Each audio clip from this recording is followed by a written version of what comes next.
కారణాలతో ఆ రోజు విపి సింగ్ ప్రభుత్వాన్ని సమర్థించినటువంటి సందర్భంలోనే బీసీలకు కేంద్రంలో రిజర్వేషన్ల అవకాశం వచ్చింది.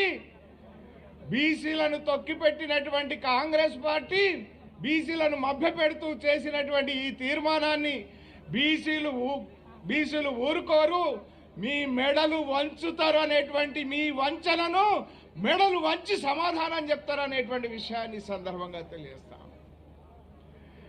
మిత్రులారా, వీళ్ళు ఢిల్లీకి పోతారంట బీసీల విషయంలో. ఢిల్లీలో ఎవరున్నారు? దేశానికి బీసీ ప్రధానమంత్రిని అందించినటువంటి భారతీయ జనతా పార్టీ నేతృత్వంలోని బీసీ ప్రధానమంత్రి, సమర్థ ప్రధానమంత్రి, బీసీ కమిషన్కు చట్టబద్ధత కల్పించినటువంటి ప్రధానమంత్రి.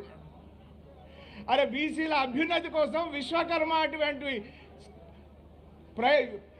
యోజనను అందించినటువంటి ప్రధానమంత్రి ఉన్నాడు. బీసీల కోసం మెడికల్ రిజర్వేషన్లను కల్పించినటువంటి ప్రధానమంత్రి ఉన్నాడు.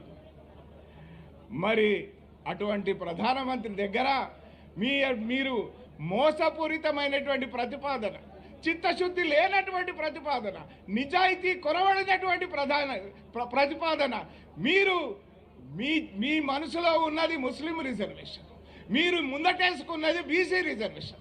ఇది బీసీలు గమనిస్తున్నారు. మీ మెడలు వంచుతారు, మిమ్మల్ని నిలదీస్తారు. ప్రజాక్షేత్రంలో స్థానిక సంస్థల ఎన్నికల్లో ప్రజల్లో తిరిగేటువంటి పరిస్థితి కూడా మీకు లేదు అనేటువంటి విషయాన్ని తెలియజేస్తూ ముగిస్తాను.